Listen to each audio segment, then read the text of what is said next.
I was driving alone through the Mojave Desert when a stranger told me not to stop for him. It was around 11:30 at night, and I was heading from Las Vegas toward Barstow. I had taken the smaller highway because I wanted a quieter drive and had underestimated how isolated the road would become. For nearly 40 minutes, I didn't see another vehicle. Then I saw a man standing on the shoulder. He was holding a flashlight. I slowed down but didn't stop. As I passed, he turned and pointed the flashlight directly at my windshield. I checked my rearview mirror. He was still standing there. I drove another 10 miles before my phone lost reception. That's when I noticed the first strange thing. There was a piece of paper tucked beneath my windshield wiper. I hadn't seen anyone approach the car. I pulled onto the shoulder, got out, and removed it. Written in black marker were 4 words: "Don't stop for me." I stood there staring at the message. Then I heard an engine behind me. A pickup truck appeared in my mirror. It slowed as it approached, and for a moment I thought it was going to stop. Instead, it passed. The driver was the same man I'd seen earlier. He looked directly at me through his window. I got back into my car and locked the doors. I told myself there had to be an explanation. Maybe he'd walked from somewhere nearby. Maybe he'd been trying to warn me about something. I started driving. 5 minutes later, I saw him again. He was standing beside the road. This time, there was no flashlight. I didn't slow down. He began walking toward my car. I accelerated. He kept walking. Then my headlights caught something on the pavement ahead. A second note. I drove over it. I don't know why I stopped. Maybe curiosity. Maybe because part of me wanted proof that I wasn't imagining things. I backed up and picked it up. It said, "He knows you saw him." I immediately drove away. About 20 minutes later, I reached a gas station. There were 2 highway patrol vehicles parked outside. I went inside and told the attendant what happened. He became serious when I described the man. "You saw someone on Highway 40? I nodded. He asked what he looked like. I described him. The attendant quietly told me a man matching that description had been reported several times that month. But there was one problem. He had been dead for almost 2 years. The attendant said nobody knew why travelers kept reporting him. I left without asking anything else. The next morning, I looked at the passenger floor of my car. There was sand everywhere, and sitting on top of it was the flashlight. The same flashlight the man had been holding. I had never stopped for him. I still don't know how it got inside my locked car. What scares me most isn't that I saw someone who shouldn't have been there. It's that whoever left the notes knew exactly what I was doing, and they knew I would stop eventually. I stopped at a rest area in western Texas because I was too tired to keep driving. It was close to midnight, and I had been on the road since before sunrise. My destination was El Paso, but I still had another 3 hours to go. The rest area was almost completely empty. There was one other car parked beneath a light near the restrooms. I pulled into a space and reclined my seat. I intended to sleep for 20 minutes. Instead, I woke up nearly an hour later. The parking lot looked different. The other car was gone. I checked my phone. No signal. I started the engine and noticed something in the rearview mirror. A man was sitting on the bench outside the restroom. I hadn't seen him when I arrived. He was wearing a dark jacket despite the warm night. I watched him for a few seconds. He wasn't moving. I drove away. 5 miles later, I saw a pair of headlights behind me. The vehicle stayed far enough back that I couldn't identify it. I changed lanes. It changed lanes. I slowed down. It slowed down. My anxiety climbed quickly. I told myself I was tired and imagining the connection. Then I noticed the road ahead was completely empty. I pulled onto the shoulder. The vehicle behind me continued past. It was a white sedan. I couldn't see the driver. I waited until it disappeared. Then I drove on. 20 minutes later, I stopped at another gas station. Inside, I bought coffee and asked the cashier if there was another rest area ahead. He pointed toward the highway. About 40 miles. I asked if the previous one was open all night. He looked confused. Which one?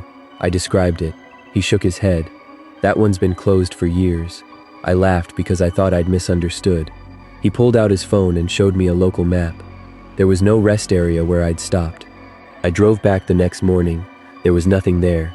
No buildings, no parking lot, just a fenced patch of desert. and an old concrete foundation. I felt foolish. I had probably stopped somewhere else.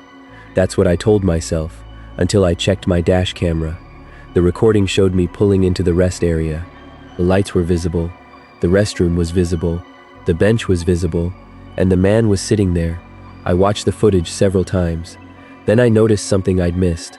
The man wasn't looking toward my car. He was looking directly at the camera, at me. Near the end of the recording, he stood up. He walked toward my vehicle. The footage suddenly became distorted. When the image returned, the driver's door was open. I was asleep inside. The man was standing beside me. He leaned toward the camera. Then the recording ended. I don't remember the door opening. I don't remember waking up, and I still have no explanation for why. When I checked the car afterward, there was a faint indentation in the passenger seat, as if someone had been sitting there while I slept. I don't use rest areas anymore. If I'm tired, I find a hotel, even if it means driving another 100 miles. I took a wrong turn in Arizona because I trusted my GPS more than my instincts. I was driving from Phoenix toward Sedona in late summer, trying to reach a small motel before dark. My phone kept rerouting me around construction, and eventually it sent me onto a narrow road that didn't look familiar. The pavement was cracked but passable. After 10 minutes, I realized I hadn't seen another car. Then my phone lost service. The GPS still worked. It showed a blue line continuing straight ahead. I followed it. 20 minutes later, I passed a mailbox. It had no house beside it. A mile farther, there was another, then another. Each mailbox had a name painted across the front. I started feeling uneasy when I realized every name was different. None matched any address I'd seen on the map. Then I saw mine, my full name, painted in white letters across a rusted mailbox. I stopped the car. For several seconds, I just stared. There was no possible way. My name isn't common, but even if someone happened to share it, the mailbox was positioned in the middle of nowhere. I got out and took a photograph. The moment I raised my phone, the GPS spoke. Continue for 3 miles. I looked at the screen. The destination had changed. It now displayed my name. I deleted the route. The screen immediately recalculated. Same road, same destination. I turned the car around. The road behind me looked longer than it had before. I drove for almost half an hour without reaching the turnoff. Then I saw the mailbox again, my mailbox. This time, there was an envelope inside. I shouldn't have opened it. I did. Inside was a photocopy of my driver's license, front and back. I dropped it. My hands were shaking so badly, I could barely unlock my car. I started driving. A truck appeared in the distance. I waved frantically when it approached. The driver slowed. I rolled down my window. "Can you help me?" The driver stared at me, then at the mailbox. He shook his head. "You need to leave." I asked him what the road was. He didn't answer. Instead, he said, "Don't look behind you." Then he drove away. I followed his warning. I kept my eyes forward, but after several minutes, curiosity became unbearable. I glanced into the rearview mirror. There was a person standing beside my car. I slammed the brakes. The road behind me was empty. No person, no truck, nothing. I drove until I found the main highway. My phone regained service immediately. The GPS returned to normal. When I reached the motel, I checked the photograph I'd taken. The mailbox was there, but the name had disappeared. In its place were 4 numbers. My birth year. I never told anyone about the envelope. I threw it away. A month later, I received a letter at my apartment. No return address. Inside was a photograph. It showed my car parked beside the mailbox. The photograph had been taken from behind me, and I was standing beside the car, looking directly at the camera. I don't remember anyone taking it. I don't remember turning around. But the date printed on the photograph was the same date as my drive. I've deleted every GPS app from my phone since then. It didn't help. Every once in a while, when I'm driving somewhere unfamiliar, my phone lights up by itself. No notification, no call, just a map, and a blue line leading somewhere I have never been. I was crossing New Mexico alone when the radio started broadcasting my own voice. It happened around midnight. I had been driving for hours along a 2-lane highway with nothing but black desert on either side. My GPS had lost its signal somewhere near the state line, but I wasn't worried. I had enough fuel, a paper map, and a hotel reservation in a town about 2 hours ahead. Then the radio crackled. At first, it was just static. I turned the volume down. A few seconds later, I heard a man's voice. "Take the next left." I looked at the radio. The voice sounded familiar. Too familiar. It was mine. I turned the radio off. The voice continued. "Don't take the highway." I pulled the car onto the shoulder. Silence. I sat there with both hands on the steering wheel, trying to explain what had happened. Maybe another frequency had crossed with the radio.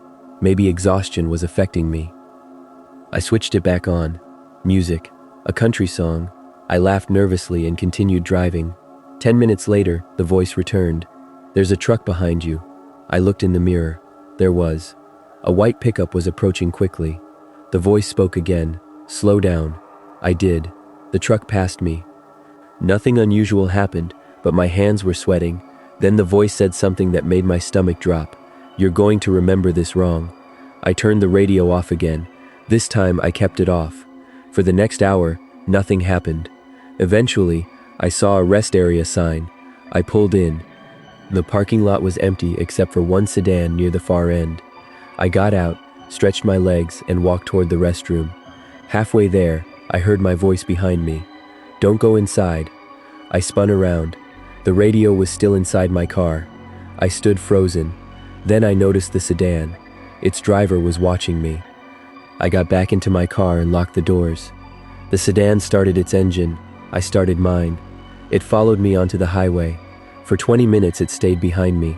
Then it disappeared. I finally reached the hotel around 2 in the morning. The clerk gave me a key and barely looked up. In my room, I couldn't sleep. At 3:14 a.m., my phone rang. No caller ID. I answered. Static. Then my own voice whispered, "You shouldn't have stopped." I hung up. The next morning, I asked the clerk if there had been any calls to my room overnight. He checked the computer. No. I showed him my phone.